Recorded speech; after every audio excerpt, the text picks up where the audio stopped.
What's up, guys? You already know, it's me, Kira, and today I'm gonna talk about all the little tricks that Nun, S2J, and Wizzy do.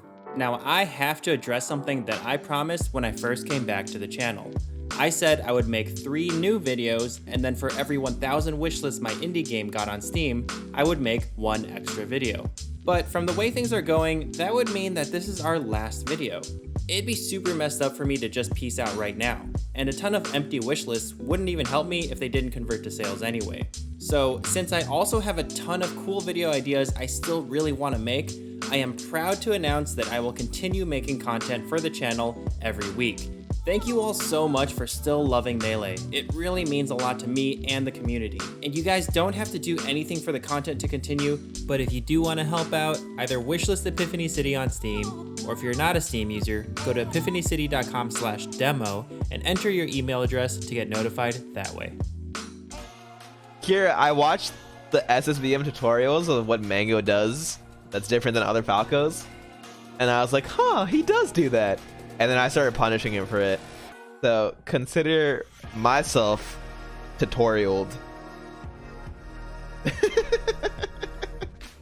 Alright, on to the video. These are going to be super rapid fire tips, so try to keep up. Number 1, nair fast enough to lift enemies off the ground. If you do a frame perfect nair, the first hit will connect with a standing fox. This is great to wall people off, but it's also important because it brings you back down to the ground sooner, making you faster and harder to whiff punish.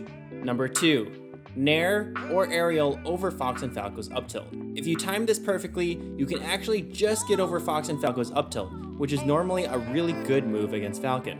You do have to get just the right amount of drift, so you can't be too close. Both space animals actually have the same hitbox on their up tilt, so if you can get around one, you can get around both. Number 3, they use jabs to wall people out. You can think of this like a Sheik forward tilt or a Falco up tilt. It's a solid ground move that can stuff people trying to attack you.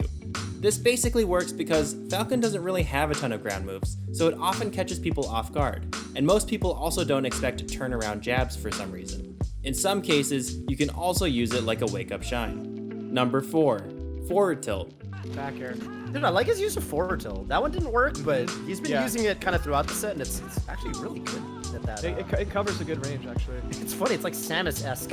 Staying on the topic of Falcon's ground moves, forward tilt is something Nun really uses a lot to catch people off guard. It's especially good at mid to high percents where you can either push someone off stage or get a knockdown. Also, this is the sickest forward tilt I have ever seen. Number 5, CC Gentleman. Okay, right here. I'm gonna blow your mind. This is perfect. So what does Johnny do, realizing his roll's bad? He CC's Gentleman's. Bam. Didn't mess up there.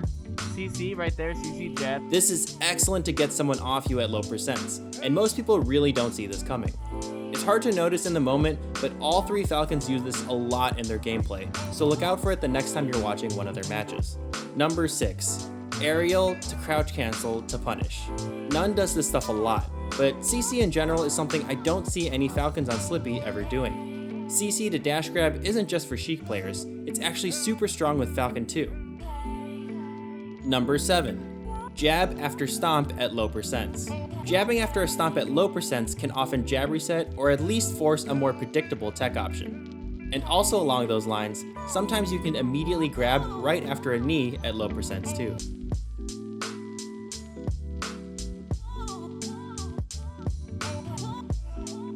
Number 8, stomp on a side platform to hit people underneath.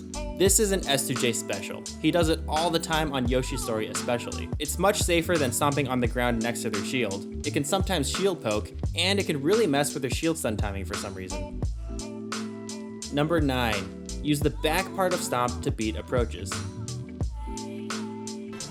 Ooh, and Wizzy with the dash back stomp there, the Wizzy classic. On the other hand, a Wizzy special is to use the back part of stomp to get around approaches. The back part has a slightly better hitbox. The trick is to dash back for just a split second, but then jump back to where you used to be. This will curl Falcon's body just enough to get over any aerials. And let's not forget, it's also good for edge guards. Number 10, tech chasing. It's hard to give one specific tip for this since all 3 of them have their own style of tech chasing. Wizzy obviously has his reaction tech chases, and none just somehow guesses right. Although sometimes he does this thing where he throws an aerial to cover tech in place, and then dashes to get the grab if they roll.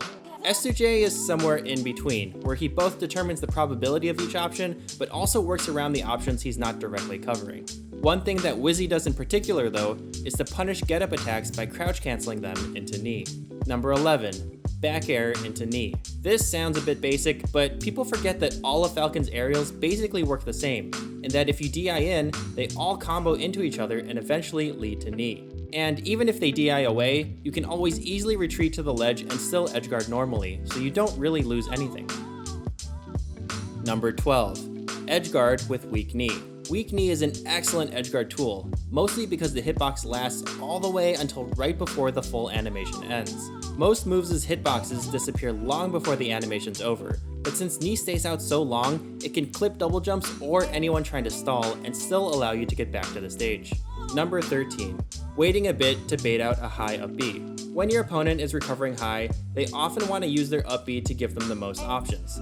So, pretend that you're going to cover their side B by staying on stage, and as soon as their up B starts, jump out and hit them. Falcon is by far the best character at this due to his speed and long hitboxes, and if they ever catch on, you can throw in the mix-up because they really don't have much of a choice.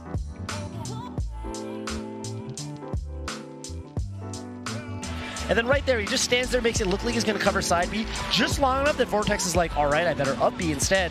Yeah. And then Wizzy goes out there with... Number 14, edge cancel up B. This is pretty well known already, but I rarely see anyone go for it. Falcon is heavy and can take a lot of hits, so going as far as you can onto the stage is actually a pretty good recovery option for him, even if you don't hit the edge cancel. Number 15, avoiding gimps. Also on the topic of recoveries, all the Falcons are much better at avoiding gimps than your standard Falcon. S2J in particular does this double jump back then drift forward trick that nobody ever seems to catch on to. Air dodging is also a great option that isn't used enough by Falcons, because even if you get hit, you'll often get your double jump back. And when in doubts, you can just up B super high and get to the top platform. You'll eventually get enough chances to make it back on stage. Number 16, fast fall your up B under the side platform. Another mix-up is to aim for a platform but then fast fall through it. Somehow, this tricks people up a lot, and if you mix in the last tip and go to the top platform with this, it's even better, since there's now more distance your opponent has to cover. Well, those are our 16 tricks, but to really send you off properly, I added 2 bonus ones for you. Bonus number 1, double jump nair on a side platform. Players in the matchup, just if you get that pop-up with the tip or fair at the edge, it's almost always going to lead to a downer. Ooh, what a combo from S2J! And that neutral air in particular, right before the knee, is so smart because a lot of players would go for the up air, and that wouldn't quite work out the same way because you like fall into it with the neutral air, so the second hit hits. Right. Yeah, it's going to set up for the knee a lot more consistently. If you want to learn more about that, Johnny definitely has a neutral air guide on his Patreon. Ooh, nice. Double jump nair onto a platform really continues combos well. It's an underutilized tech, since most people think you're too low for a stomp and will probably up air. And if you hit it, it almost always leads to death. And the second bonus one is a non-fast fall delayed aerial. So like you'll always like bear like right there, but like sometimes you can just like bear like that, and that difference goes so long. So like you'll just always like, and this goes for all your aerials. You'll like do a lot of your aerials at the same beat, so you always go like that. But sometimes you can go. You know what I mean? It's just about changing it up. This could be a whole video in and of itself, but full hopping or double jumping and using slow fall aerials is something every pro has mastered, regardless of character. So be sure to add this into your repertoire. Was there anything you think I missed? Let me know in the comments, and please, we are so close to 100k subs. Tell your friends. Oh my goodness. Thanks for watching. I'll see you next week.